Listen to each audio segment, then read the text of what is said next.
My name is Dan Peters, and I have the distinct privilege of being able to interview Sioux Falls Skyforce basketball players. And this particular conversation took place on Media Day with Orlando Robinson, and since then he has proven himself to be a force at the G League level, so much that the Miami Heat decided to give him a two-way contract. Let's see how things were with Orlando Robinson just starting out his professional career with the Skyforce. Orlando Robinson, how do you describe yourself as a basketball player? Just give me a general sense of who you are. Very skilled offensively. I'm very versatile. Can pick and pop, pick and roll, play back to the basket, play off the dribble, can pass. I can put the ball on the floor, start the break. Defensively, can switch fire. Very versatile on both ends of the court. Yeah, and you look at it from an offensive standpoint. If there's 5 or 6 things that the defender has to think about, that hey, this guy can do these things, that gives you more of an advantage of being able to be that player who can get out on the court and stay on the court. I never really believed in limitations. Once somebody told me I couldn't do something, I made it my goal to be able to do everything, be capable to dribble, be able to pass. I didn't like not being able to do certain things, so growing up, that's something I always tried to focus on. Do you think it's been a gradual rise for you throughout, learning as a youngster to be able to play the game, or has it been kind of peaks and valleys along the way? I would say gradual rise. Every year I think I've gotten better. Any area of growth I needed.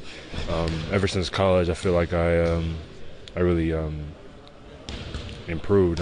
Early on in my college career, I couldn't really shoot the three very well, very efficient, and by the end, I was a very good three-point shooter, 35%. So just wherever I put my focus and any weaknesses that I have, I make sure that I hone in on them and make them more strengths. Have you been able to learn from a hard lesson since being a professional? Is there something, man, I really had to grow from this moment? Yeah, definitely on the defensive end. I saw how much my defensive impact was lacking, and ever since then, I made it a focus to really hone in on that side of the floor and really try to perfect that side of the game, just protecting the basket without fouling, switching, guarding, being an elite pick and roll defender. That's something I'm really trying to perfect, and it'll increase my value immensely. And something with the Miami Heat organizations, what they preach is being able to switch and guard different positions. And how has that been able to come to fruition, or do you still see a long road ahead with making gains defensively? I still see a long road ahead. There's a lot of things that I can learn. There's a lot of things that I can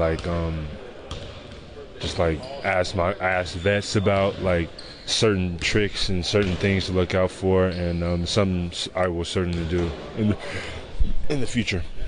Well, I thank you for your candor. I appreciate you telling me about some things that are tough to do, because we want to give the people of Sioux Falls an ability to learn about, okay, who is this guy who's going to be running the floor for the Skyforce, and I appreciate that. Let me ask you a little bit more about of your background. And is there one person that you can point to in your past that said, this is a person who helped develop my love for the game of basketball? A couple of people, but the most notable is my father. Ever since I was a kid, he put me through a variety of different sports and things, but basketball was definitely something that he put me around the most, and it's something that grew on me. And ever since I told him I wanted to do it coming up, that's something that that's where we grew on the basketball court. We trained tirelessly so I can get better, and a lot of what I do on the court is to him. So, is there a lot of things that he could say, that I learned about it, that he could impart upon you, or did you have to learn about a lot of that stuff on your own? No, there's a lot of the game that he taught me. All the way from watching better basketball videos of ball handling. Not everybody knows those, but there's different videos about dribbling, shooting, defense. He made sure that I had all the tools to learn more about the game and grow my love for the game as a young kid. So I would say a lot of that is towards him. All right. Well, thanks, Orlando. Appreciate the time. Thank you.